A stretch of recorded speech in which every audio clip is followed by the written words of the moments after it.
This is pretty cool. I was able to make a visual diagram using Claude in just a few seconds, and it turned out a lot better than what I made with ChatGPT. I'm going to show you step by step how I made this visual diagram, and I was even able to turn it into a blog article in just a few minutes. So this all started when I was looking on Google for some type of visual diagram to show what a ideal customer match would look like on some kind of quadrant like this. So it'd be easy to visualize.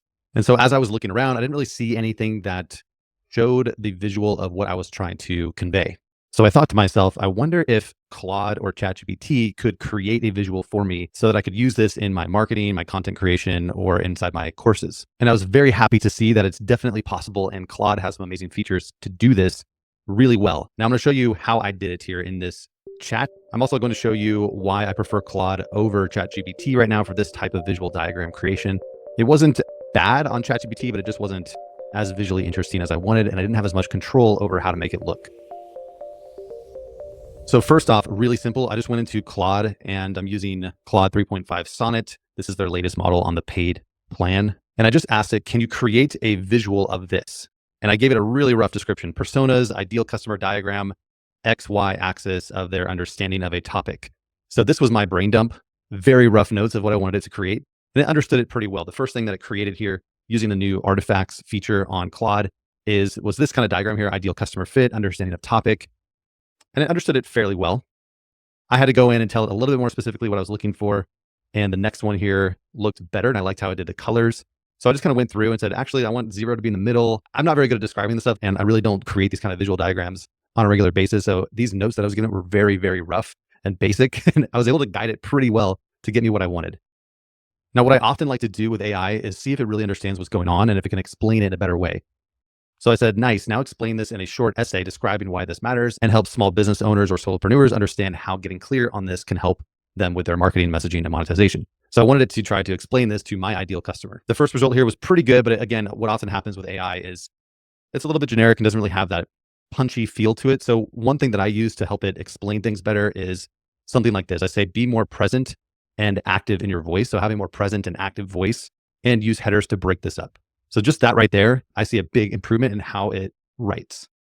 So we can see here, this one's much more interesting to read through. It's much more direct and clear, speaking right to my ideal customer. And it's doing a good job of explaining the concept. But I wanted it to more sell the idea. So I said, okay, less describing the matrix and more describing the importance of figuring this out.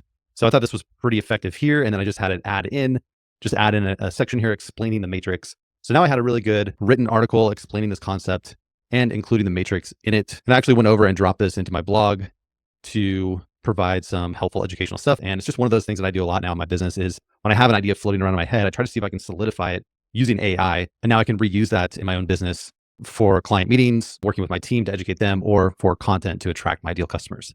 And all that really only took a few minutes. So let me show you a couple next things that I did. I went ahead and I like this final step as well. When I'm writing stuff, I like to see if it can create an example to illustrate this. And I told it to write an example for a service provider like a web designer.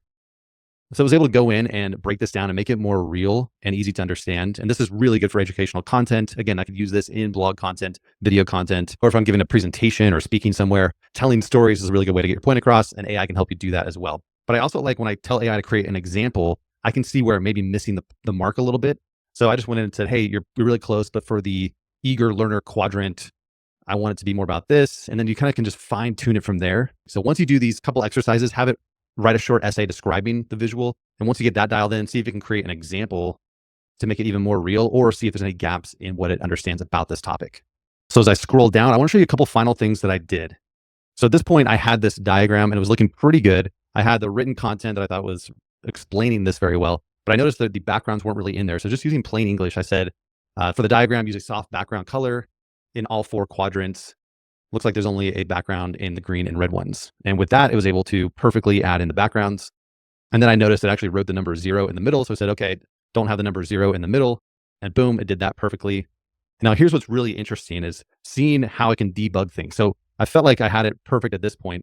And I used the download feature here, which will download it as an SVG, which is a scalable vector file. So that means it can expand into any size that you want. Obviously, you could just take a screenshot here if you want to use that in your business, and that would be fine. If you just want to take what's on the screen there and use that graphic, you can also zoom in and out. You can publish it, and it actually puts it on the web. So if I do that, let me just grab the publish link and show you what that looks like. So there it is on the web. And again, you could share that if that would make sense for you. But what I wanted to do is see if I can get a file that worked. And what I noticed is when I downloaded it, this version that I had here gave me an error. So it said something like, this page contains the following errors. On line 33, there's some issues. So I have no idea what that means. So I just copied that, pasted it in. I said, hey, I tried to download this SVG and it said this. And it was able to go in and fix that. So this version of it, I downloaded that and it was fixed. But one thing I noticed is the fonts were a little bit goofy when I downloaded it. So the fonts, when I downloaded it, were looking a little bit weird. It's like a Times New Roman font. I didn't love how that looked. So I tried to get it to make this in a Poppins font because that's the font for my brand. And it went ahead and tried. I didn't really see it. It's not the correct font. It does seem to be more of a sans serif font. So just fine tuning it here. I also noticed the arrows weren't quite working. So I told it to add the arrows in and that seemed to fix some things. Then I went down here and I noticed that this file wasn't loading correctly to my website. So I was trying to load this into a tool called Gamma, which is really good for presentations.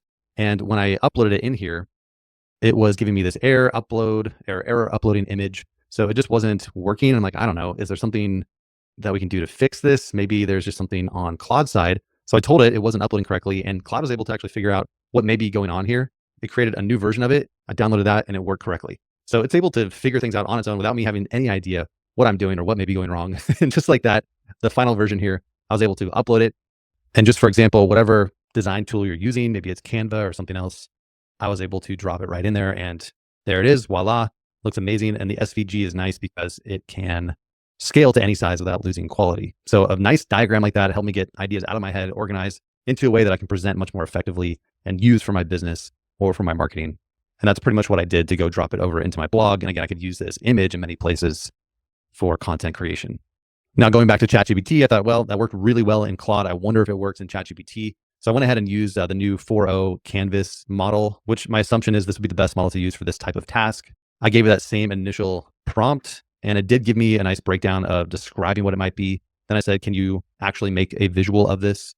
And when I opened this up, I thought I did a good job of understanding right out of the gate what I wanted. It's not quite as good in my opinion as what I got from Claude. And then when I tried to make some edits to it, I didn't really see it performing the edits very well. And it wasn't working as intuitively as I would hope. So it didn't work the way that Claude did as far as making iterations, updating it, giving me a brand new file with those additions. I kept trying to have it write bullets. So maybe I'm not prompting it correctly on ChatGPT, but either way, it's not as intuitive or easy to make the adjustments and get the final result that I wanted. So in conclusion, I'm really impressed with how Claude was able to follow my instructions, make the updates that I asked for, and give me a really nice file as the final draft. And I'm really excited about what this means for the future of creating visual content to get ideas out of your head and present it in a more effective way that can be used in so many ways in your business. And if nothing else, at least you have a companion now to work with to get your ideas illustrated. And then you can go take that to a designer or spend more time on it yourself in a different tool to make it look more visually appealing. But this new artifacts feature from Claude is amazing. And I'm going to try to find more ways to use it in my own business. So I hope this was helpful for you. Thought it was worth sharing. If there are other tools out there that use AI in the same way to make visual diagrams, let me know. I'd love to see what you are using. Drop a comment below. And if you're looking for some more great tips on how to use AI to grow your business faster, please check out designhacker.com. I've got an amazing guide here. It's 10 of my best time-saving tips to build your brand and grow your business faster using AI. So check that out for free right now over at designhacker.com. All right. Thanks for watching and I'll talk to you next time.